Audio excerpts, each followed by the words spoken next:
Hey everyone, welcome to Bean to Barstool, a podcast that looks at the intersections of craft beer and craft chocolate. My name is David Nilsson. I'm a professional beer writer and an advanced cicerone and the host of Bean to Barstool.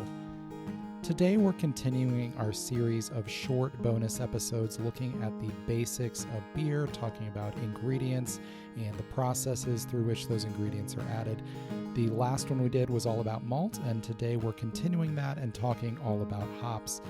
All of this is taken from a full episode we did last spring, episode 61 on beer basics.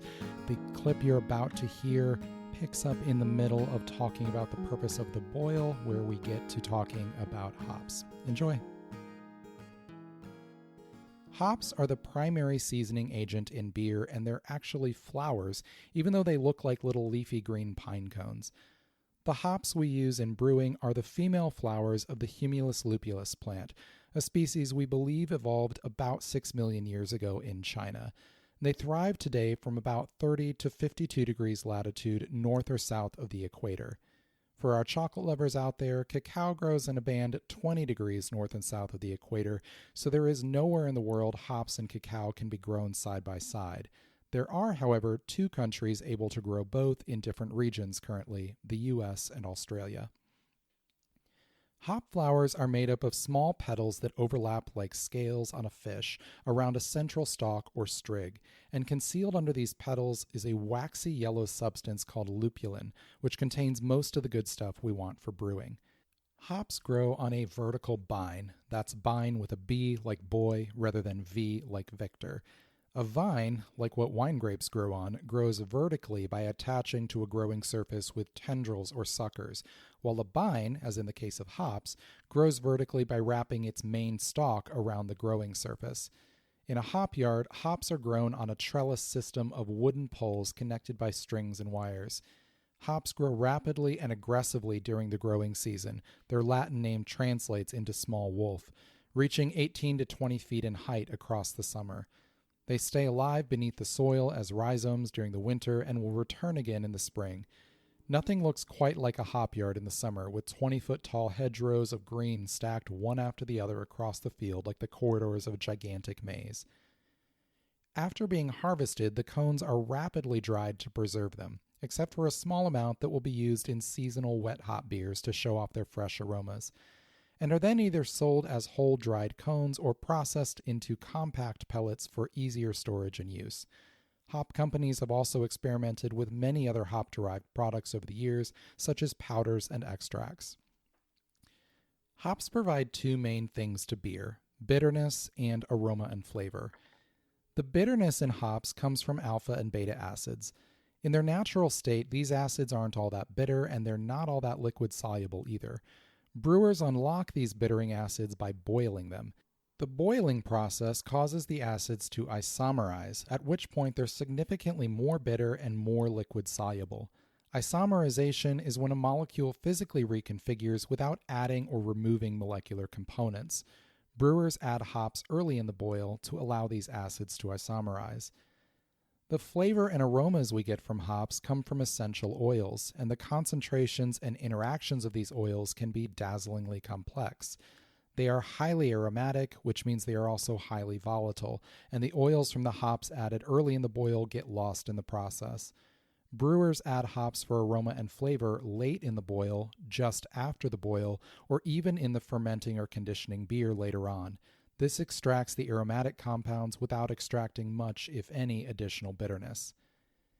Different hop varietals showcase markedly different aromas and flavors, and this is where hops get really interesting. There are well over 100 commercial hops available now, with more being hybridized and released to growers constantly. There are hop varietals that have been grown or used in brewing since the 19th century, and brand new ones that hit the market each year.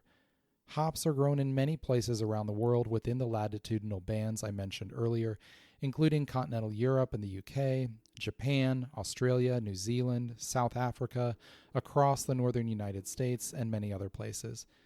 Hops grown in different regions can showcase different aroma traits. Hops can have aromas that are grassy, herbal, earthy, or floral, or they can showcase a wide range of fruity aromas, from citrus to tropical fruits to berries. Name a fruit, and there's probably a hop that smells like it, often because they actually share one or more aromatic compounds in common.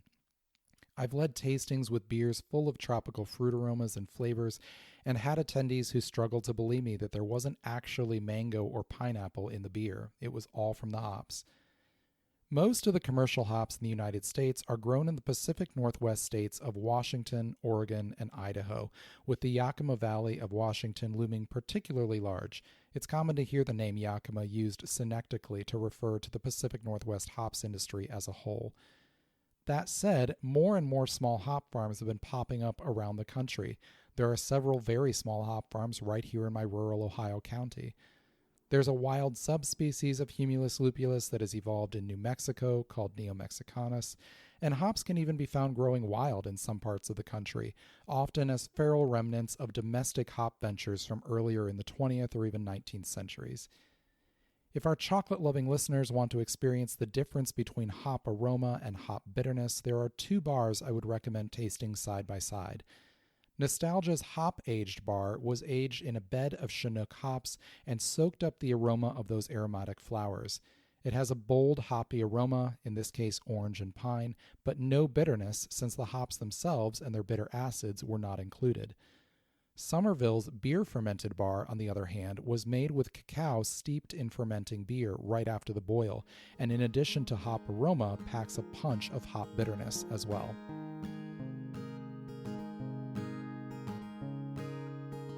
So that's a quick look at hops and what they do in the brewing process and how they contribute to the flavor and character of beer.